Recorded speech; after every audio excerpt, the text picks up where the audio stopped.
আমি বিনীতা কর্মকার, আর্ট ওয়ার্ল্ডের কর্ণধার। আমাদের যাত্রাটা খুবই স্বল্প পরিসরে। আমি প্রথম শুরু করি মিডসামার আর্ট এক্সিবিশন, সেটা একটা ছোট্ট ক্ষুদ্র প্রচেষ্টা।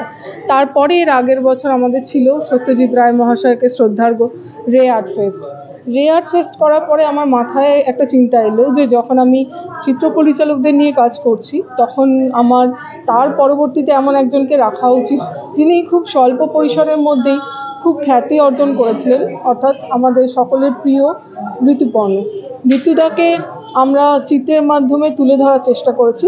খুব অল্প সময় আমরা হাতের মধ্যে পেয়েছি চিত্রকলার মাধ্যমে তাকে ট্রিবিউট জানানোর জন্য।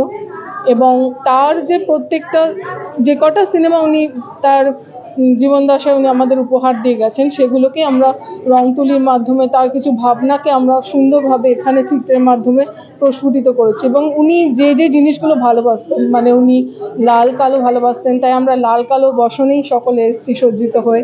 এবং ওনার ভালো লাগা জিনিসগুলো আমরা ছোট ছোট পত্রিকার আকারেও সেটাকে ওনার বক্তব্যগুলো যারা বলতে চেয়েছিলেন চিত্রশিল্পীরা, তাদের বক্তব্যগুলো আমরা রেখেছি আমাদের একটা পত্রিকা, যেটা আজকেই উদ্বোধন হয়েছে, চিত্রলিপি। কতগুলো ছবি আছে? মোটামুটি এখানে প্রায় 70টার মতন ছবি আছে। ছবির মাধ্যম ছবিটা মিক্সড মিডিয়ার, কেউ ক্যানভাসে করেছেন, কেউ শুধুমাত্র পেন্সিল স্কেচে করেছেন, কিন্তু আপনি খেয়াল করলে দেখতে পাবেন প্রত্যেকটা জিনিসের মধ্যে লাল কালো ছোঁয়া রয়ে গেছে। উনি লাল কালো জগতের মানুষ, পছন্দ করতেন কালো বিষয়টা যে অশুভ নয় সেটা কিন্তু আমরা বুঝতে পারি। ওনার সিনেমার প্রত্যেকটার মধ্যেই ছিল।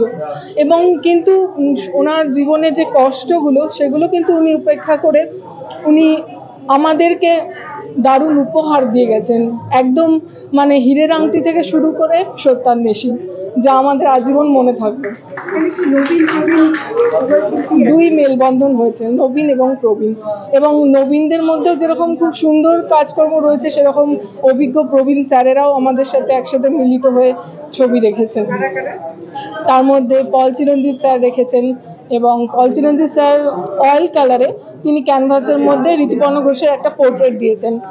আর তার সাথে আছেন অনির্বাণ সেনগুপ্ত স্যার। অনির্বাণ স্যারের ছবি এখানেই রয়েছে। উনি সুতো দিয়েও কিছুটা কাজ করেছেন ছবির মধ্যে। এবং পুরো বিষয়টা উনি যে দ্বৈত সত্তা ছিলেন সেগুলো কিন্তু আমাদের চিত্রের মধ্যে ফুটিয়ে তোলা হয়েছে। নমস্কার, অনেক ধন্যবাদ।